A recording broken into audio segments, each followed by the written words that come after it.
یہ تھی ہماری آج کی اصطلاح بسم اللہ الرحمن الرحیم، اس کے معنی، اس کے معارف، اس کے اثرات، اس کے بارے میں شیخ کیا کہتے ہیں، اس کو کس طرح سے استعمال کیا جاتا ہے، کس طرح یہ کلمہ کن کے مترادف ہو جاتی ہے، کس طرح اس میں ذات صفات تمام چیزوں کا ظہور ہے، اور کس طرح سے یہ جو ہے وہ بسم اللہ الفاتحہ کی اور ہے اور باقی صورتوں کی اور ہے۔ تو یہ ایک آج کی اصطلاح بسم اللہ الرحمن الرحیم کے والے سے تھی۔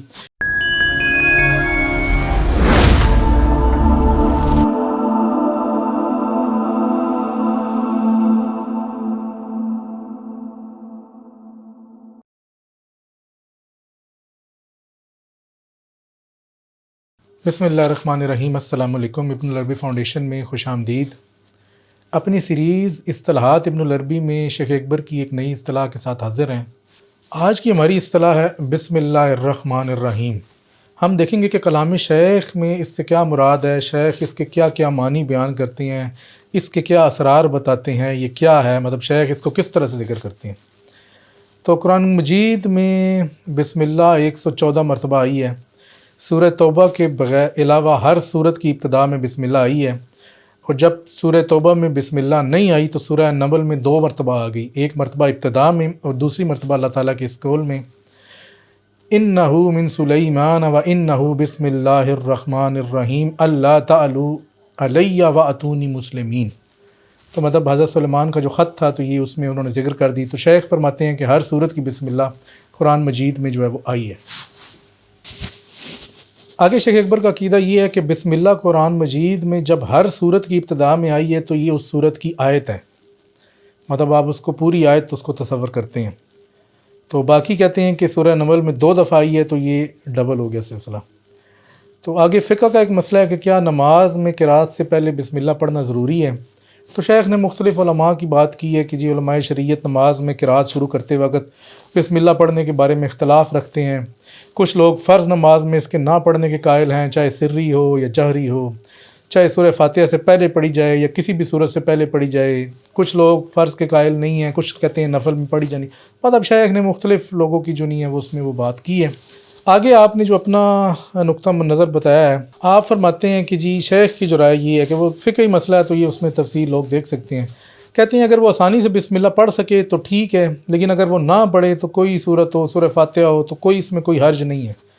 تو یہ اس بندے کی اپنی ہے، میرے نزدیک یعنی کہ ابن عربی رحمۃ اللہ علیہ کے نزدیک اگر کوئی پڑھتا ہے تو ٹھیک ہے، نہیں پڑھتا تب بھی ٹھیک ہے۔ آگے فرماتے ہیں کہ بسم اللہ الرحمن الرحیم میں ہم دیکھتے ہیں کہ اللہ تعالیٰ کے 3 اسماء آئے ہیں۔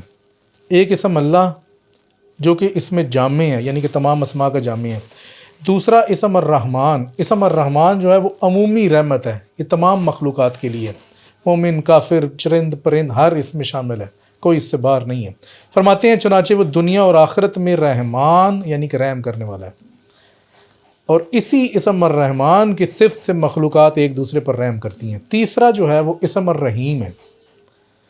اسم الرحیم کے بارے میں فرماتے ہیں شیخ یہ وہ رحمت ہے جو دار آخرت میں مومنین سے مخصوص ہے، یعنی کہ یہ سب کو نہیں ملے گی، صرف مومنین کو ملے گی، اور یہ رحمت جو ہے یہ ان کے حق میں ہوگی۔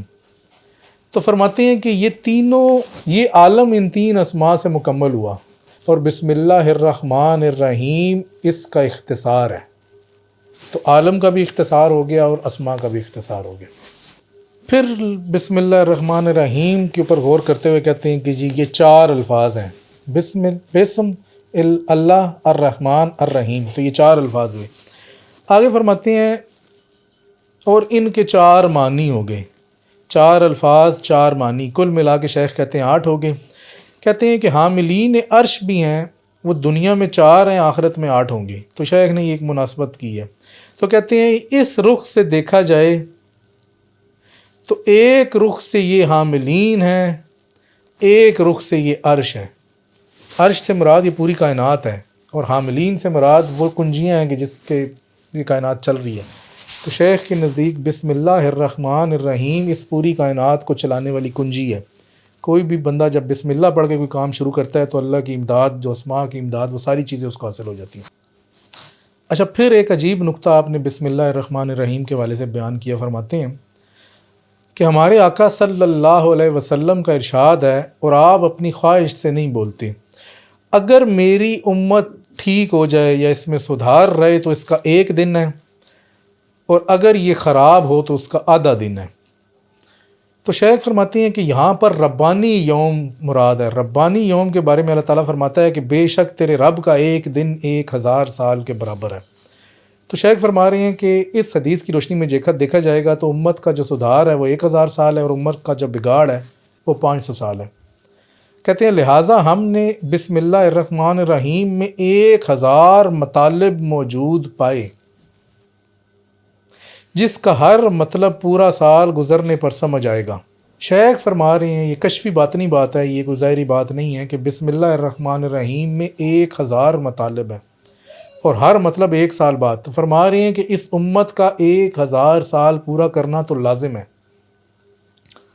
اور شیخ یہ بتا رہی ہیں 638 ہجری میں آپ کی وفات ہے، یعنی کہ ابھی 400 سال پڑے ہوئے ہیں، 1000 سال نہیں ہوئے، لیکن اس دور میں شیخ یہ پیشن گوئی بھی کر رہی ہیں کہ اس امت کا 1000 سال مکمل کرنا لازم ہے، کیونکہ مجھے کشف سے یہ پتہ چلا ہے کہ بسم اللہ میں 1000 مطالب ہیں اور ہر مطلب 1 سال بعد سمجھ میں آئے گا، جس کو بھی سمجھ میں آئے گا، تو 1000 سال کے بعد وہ مطالب پورے ہوں گے۔ تو یہ ایک آپ نے عجیب نقطہ بیان۔ اچھا، پھر بسم اللہ الرحمن الرحیم سے متعلق ایک عجیب اور نقطہ فرماتے ہیں، فتوات میں لکھتے ہیں اگر ہم غور کریں تو بے اسم پر ایک نقطہ ہے، یعنی کہ بسم جو ہے وہ بے اور اسم ملا کے بسم ہو گیا تو وہ ایک نقطہ ہو گیا۔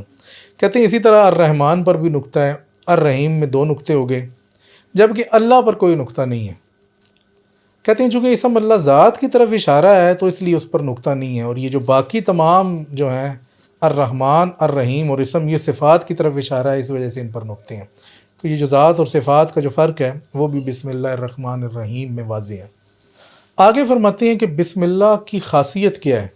فرماتے ہیں کہ اولیاء اللہ کو اللہ تعالیٰ نے علم حروف عطا کیا ہے، اور یہ علم اولیاء کا علم ہے، لہٰذا وہ حروف اور اسماء میں اللہ کی جانب سے رکھے گئے عجیب خواص سیکھتے ہیں، سمجھتے ہیں، جن کی بدولت عالم حقیقت اور عالم خیال میں چیزیں ان کے لیے مسخر ہو جاتی ہیں۔